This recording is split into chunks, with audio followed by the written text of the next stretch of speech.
નમસ્કાર મિત્રો, હું છું ગોપાલ ઇટાલિયા. મિત્રો, આજે ગુજરાતના પનોતા પુત્ર, ખેડૂતોના મસીહા, જેણે ગુજરાતના ગામડાઓમાંથી ગુંડાઓ અને બદમાશોને નેસ્ત નાબૂદ કરવાનું કામ કર્યું, જેમણે ગુજરાતના ગામડાઓ સુધી સિંચાઈનું અને પીવાનું પાણી પહોંચાડવાનું કામ કર્યું, ગુજરાતના ગામડાને ગોકુળિયું ગામ બનાવવા માટે જેમણે પોતાનું યોગદાન આપ્યું છે, અને જે મહાપુરુષે ગુજરાતના ગામડા, ગુજરાતની ખેતી અને ગુજરાતનો ખેડૂત ત્રણેય સદ્ધર અને સમૃદ્ધ બને, સુરક્ષિત બને, સક્ષમ બને. ગામડું, ખેતી અને ખેડૂત ત્રણેય સક્ષમ સમૃદ્ધ બને એ માટે જેમણે પોતાનું આખું સમગ્ર જીવન હોમ્યું છે, એવા ગુજરાતના પનોતા પુત્ર, પૂર્વ મુખ્યમંત્રી સ્વર્ગસ્થ કેશુભાઈ પટેલ એટલે કે કેશુ બાપાનો આજે જન્મ દિવસ છે. એ નિમિત્તે હું વિસાવદરના ધારાસભ્ય તરીકે બાપાને યાદ કરું છું, એમના કાર્યોને યાદ કરું છું, એમના યોગદાનની નોંધ લઈ અને આપણે પણ એમના રસ્તે ચાલી શકીએ એવી હું પ્રાર્થના કરું છું. આ સાથે વિસાવદર વિધાનસભાના ધારાસભ્ય તરીકે મારી એક વિશેષ માંગણી છે કે કેશુબાપા પટેલે ગુજરાતના ગામડા, ખેડૂત અને ખેતી માટે જે યોગદાન આપ્યું છે એની સરખામણી ક્યારેય કોઈની સાથે થઈ શકે એમ જ નથી.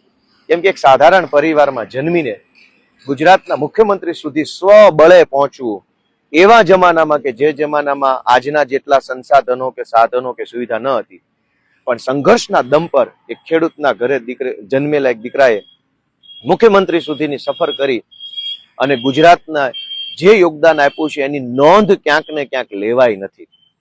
સામાન્ય વોર્ડના પ્રમુખ લેવલના માણસોના નામના પણ રોડ બની જાય છે. એકાદી ટર્મ ધારાસભ્ય રહી ગયા એના નામની તકતીઓ પણ નગરપાલિકાની લાઇબ્રેરીઓ ઉપર લાગી જાય છે. ક્યારેક ક્યારેક પાર્ટીના મેન્ડેટ ઉપર, પાર્ટીના જુવાળના કારણે સાંસદ સભ્ય કોઈ માણસ બની જાય તો સરકારી દવાખાના કે સરકારી શાળાઓમાં પણ એમના બા બાપુજીના નામ લખાઈ જાય છે.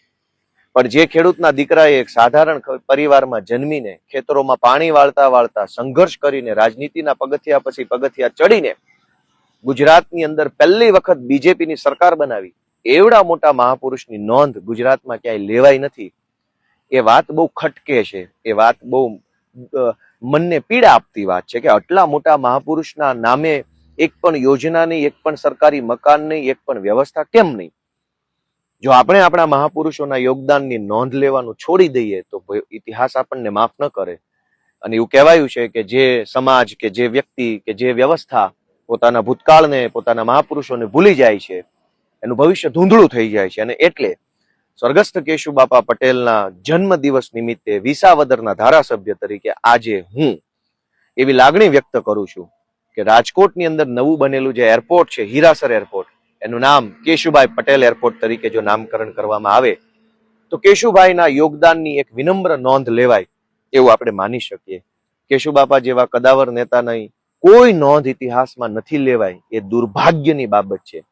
4 પૈસાના છૂટક નેતાઓ હોય, તાલુકા જિલ્લા પંચાયતમાં ક્યાંક ચૂંટણી ભૂલથી જીતી ગયા હોય, ક્યાંક પાર્ટી ઉપર જીતી ગયા હોય, એમના નામે પણ ઘણું બને છે.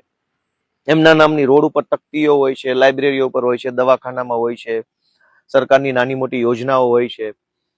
પણ જે માણસે વર્ષો જૂની કોંગ્રેસની સત્તાને ઉખાડીને ફેંકી દીધી અને ગુજરાતના ઇતિહાસમાં પહેલી વખત ભાજપની સરકાર પૂર્ણ બહુમતીની બનાવી, એવડા મોટા મહાપુરુષનું યોગદાનની કોઈ નોંધ ન લેવાય એ દુર્ભાગ્યની બાબત છે.